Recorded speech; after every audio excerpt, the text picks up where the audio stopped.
Урочище Шушмар – аномальная зона и одно из самых загадочных мест в России. Кто смотрел предыдущий ролик, знают, что мы, приехав в это аномальное место, решили проверить деревню ночью. По дороге в деревню мы встретили охотников. Они предупредили нас об опасности. Они сказали, что рядом ходит медведь. Нам стало не по себе, особенно Настя испугалась. Отправились мы в заброшенную деревню на разведку, проверить, есть ли там дома и в каком они состоянии. Обследовав ее, мы вернулись обратно к машине и пришли к выводу, что мы не хотим рисковать и возвращаться в эту деревню. Мы долго думали, как поступить, и в конечном итоге решили сделать один эксперимент. Мы решили привязать Настю к дереву и отойти на километр от нее. Решение принималось очень тяжело, хотя Настя сама соизволила пойти на такой шаг. Мы долго думали и на свой страх и риск все-таки решили это сделать. В чем заключается эксперимент? В подобных ситуациях организм испытывает стресс. При стрессовых ситуациях могут обостряться слух, зрение, шестое чувство. Поэтому было принято данное решение. И проверить, можно ли таким образом лучше ощутить потустороннее присутствие. В этом ролике вы увидите весь эксперимент и что нам удалось снять. Не повторяйте данный эксперимент и не делайте того, что вы видите. Мы себе отдаем отсчет. Также хочется сказать вам, что материала получилось достаточно много, и будет еще одна, третья серия с этой поездки. В третьем ролике вы увидите сеанс ЭГФ со спиритбоксом и 5 минут тишины, прямой метод транскоммуникации. Поэтому, друзья, смотрите этот ролик и ждите продолжения, заключительную часть данной поездки. Если кто-то не видел предыдущую часть, обязательно ее посмотрите. Она достаточно интересная и атмосферная. А также ставьте лайк этому видеоролику, пишите любой комментарий и жмите на колокольчик, чтобы не пропустить следующий видеоролик. Всем спасибо за внимание и приятного просмотра. Всем привет, друзья, с вами канал Топи, и сегодня мы решили провести один очень страшный эксперимент. Все вы помните, как меня привязывали ночью на кладбище, и происходили какие-то очень странные вещи, звуки. Но сегодня мы приехали в аномальную зону, и здесь, в этом лесу, мы привяжем Настю к дереву, и мы с Димой уйдем. Она пробудет здесь, наверное, около получаса. Нам сегодня встретились охотники и сказали, что здесь ходит медведь. Ребят, на самом деле это задумка моя, и мне бы хотелось испытать себя на, так скажем, прочность. Поэтому вся инициатива исходит от меня. Что бы ни говорил Сергей, что бы ни говорил Дима и остальные люди, кто против, я считаю это нужным сделать, поэтому имейте в виду. Не будем затягивать, будем начинать. Я готова. Итак, друзья, мы придумали одну штуку, чтобы Настя оставалась на связи. Дима, расскажи.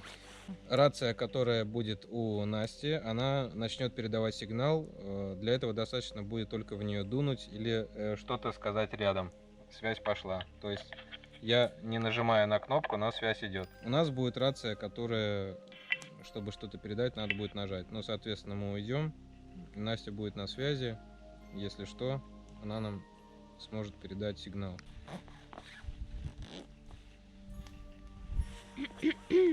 Как слышно? Во. Отлично. Данные антенны на этих рациях штатные, они позволяют ловить сигнал на открытой местности до 5 километров. Димон, отойди от камеры. А там медведь где-нибудь ползает?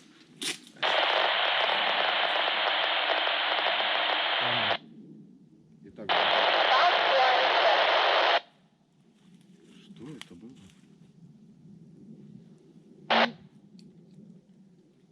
Настя, что? Что-то слышно было, да? Женский голос сейчас что-то сказал. Да.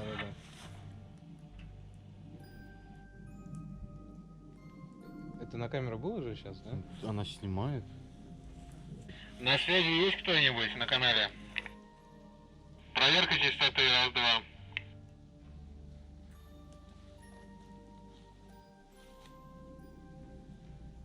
Я офигел сейчас. Я сама в шоке. Не, канал пустой, никто не отвечает. Мне показ... Проверка частоты. Кто на частоте? Назовите позывной.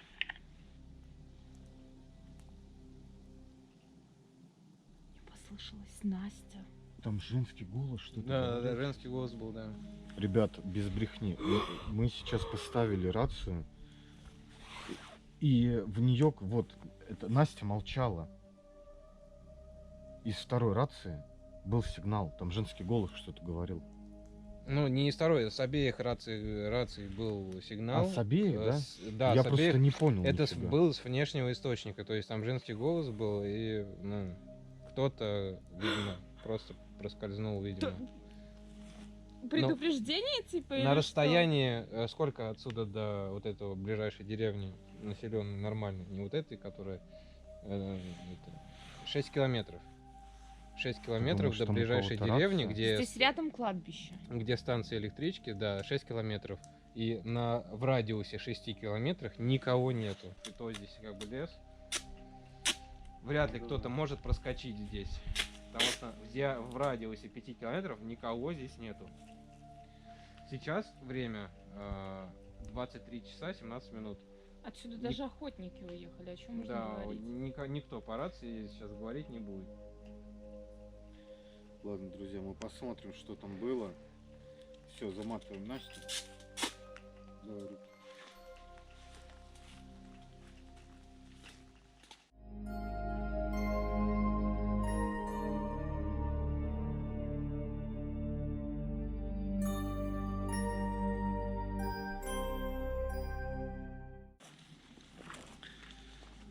Итак, друзья, короче, мы с Димой пошли. У нас здесь горит костер. Вот я не знаю, видно там, не видно. Ну, короче, я могу только вот так сделать ногами. Ну-ка, в рацию скажи что-нибудь. Меня слышно? Да. Слышно. Давай, Настя, если что, кричи. Я не вижу даже где вы.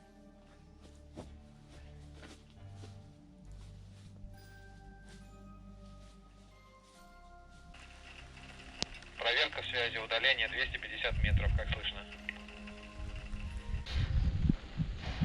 Меня слышно, Дима? Меня слышно?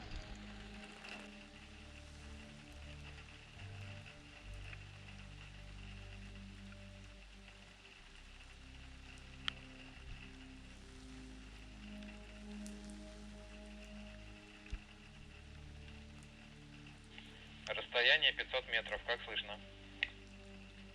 Меня слышно? Дима, меня слышно? Принято. Связь хорошая.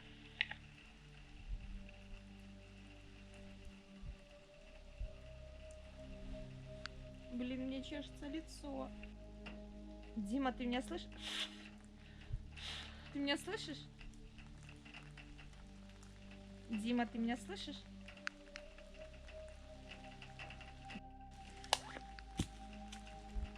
Еще и рация. Расстояние 850 метров. И что делать? Все, мы с Серегой остановились. Примерное расстояние 900-950 метров.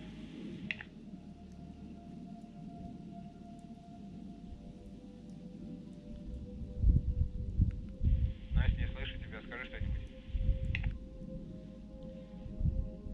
Меня слышно?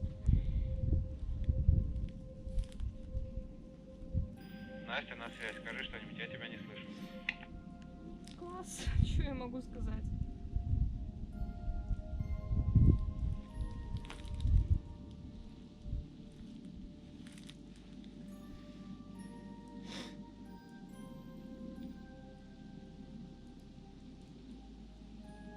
Короче, пока спокойно. Только рация упала. Даже пока не холодно.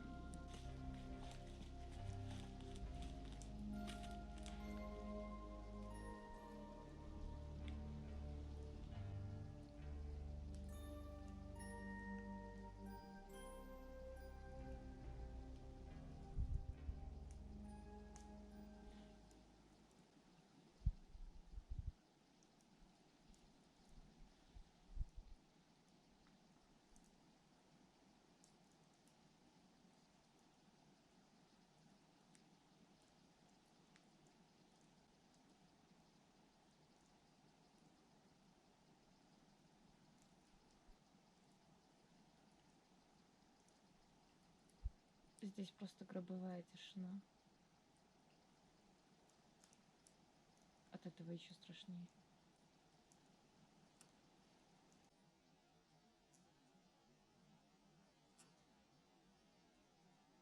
Это что сейчас было?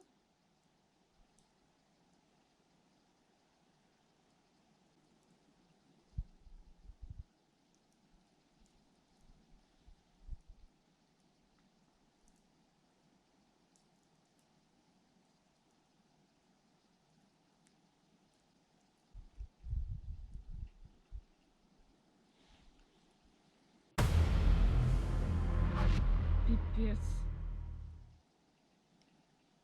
-1 фонарь. Ну хотя бы слепить глаза не будет. Короче, ребята, я вам открою маленькую тайну. Это аномальная зона.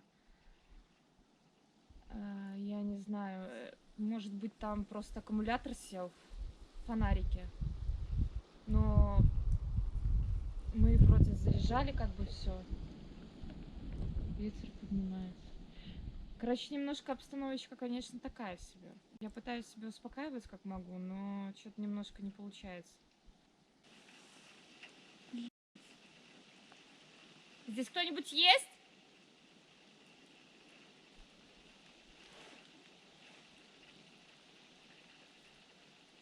Я ничего не вижу, свет слепит. Сергей! Сергей? Дим? Настя, ты меня слышишь? Прием.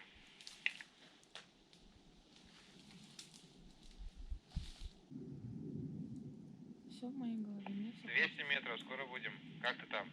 Скажи что-нибудь, вообще не слышу, ни один сигнал не прошел. Все в порядке. Да, я отлично, класс. Вот и поговорили. 100 метров, видим тебя. Я вижу фонарик какой-то. Я надеюсь, это наш.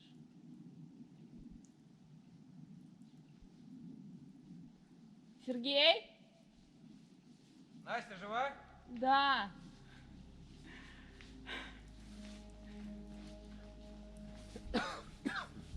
Че с рацией? Почему не слышно было? Упала. У меня рука занемела, отвяжи меня, А чё? пожалуйста. Рация упала, что ли? Да. Здесь то ли шишки падали, то ли я не знаю, что здесь было, короче, это пипец.